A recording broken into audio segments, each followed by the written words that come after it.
Os computadores são aparelhos eletrônicos que recebem, armazenam e produzem informações de maneira automática. A evolução dos computadores acompanhou a evolução da sociedade durante os séculos XX e XXI. Entretanto, a história do computador não teve início apenas na modernidade. A história do computador. A palavra computador vem do verbo computar, que, por sua vez, significa calcular. Sendo assim, podemos pensar que a criação de computadores começa na Idade Antiga, já que a relação de contar já intrigava os homens. A primeira máquina mecânica programável foi introduzida pelo matemático francês Joseph-Marie Jacquard. Tratava-se de um tipo de tir capaz de controlar a confecção dos tecidos através de cartões perfurados. George Boole, de 1815 a 1864, foi um dos fundadores da lógica matemática. Essa nova área da matemática se tornou uma poderosa ferramenta no projeto e estudos de circuitos eletrônicos e arquitetura de computadores. Já no século XIX, o matemático inglês Charles Babbage criou uma máquina analítica que, a grosso modo, é comparada com o computador atual, com memória e programas. Através dessa invenção, alguns estudiosos o consideram o pai da informática.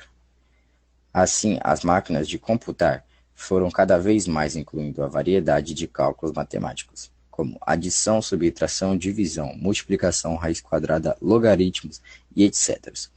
Atualmente é possível encontrar máquinas de computar muito complexas. Evolução dos computadores.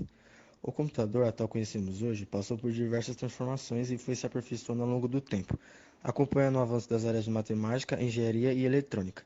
É por isso que não existe somente um inventor. De acordo com os sistemas e ferramentas utilizados, a história da computação está dividida em quatro períodos.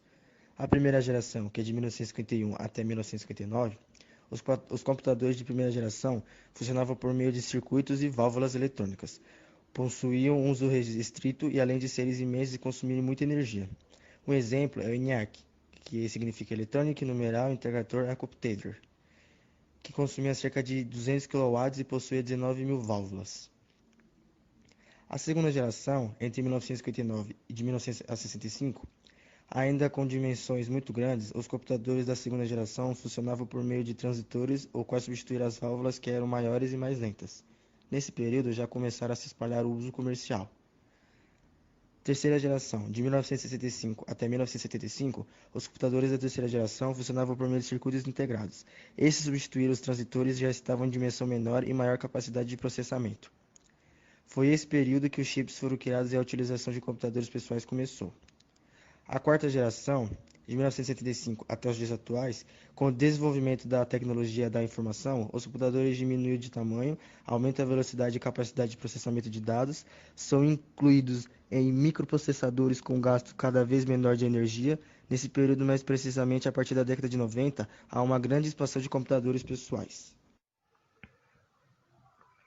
Além disso, surgem os softwares integrados e, a partir da virada do milênio, começam a surgir os computadores de mão, ou seja, os smartphones, iPod, iPad e tablets, que incluem conexão móvel com a navegação na web.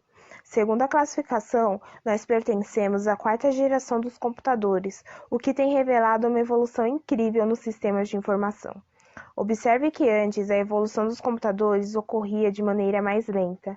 Com o desenvolvimento na sociedade, podemos ver a evolução dessas máquinas em dias ou em meses.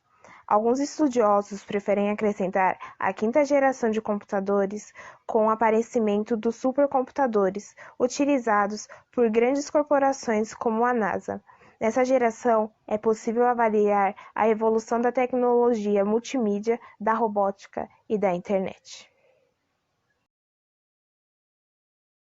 A missão Apollo 11, além de ter sido uma grande conquista para a engenharia, foi também para o âmbito tecnológico, pois foi através da tecnologia que os astronautas usaram um computador chamado Apollo Guidance Computer para navegar e controlar a nave.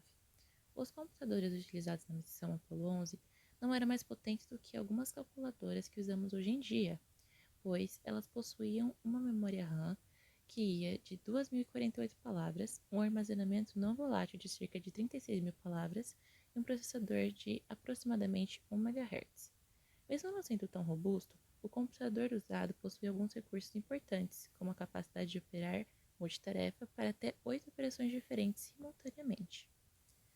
O software que permitiu tal feito foi escrito pela equipe do Laboratório de Instrumentação do Instituto de Tecnologia de Massachusetts, liderada pela cientista e engenheira de software Margaret Hamilton, que, além de virar um marco das maiores figuras femininas existentes no mundo, seria vista como uma inspiração para inúmeras meninas.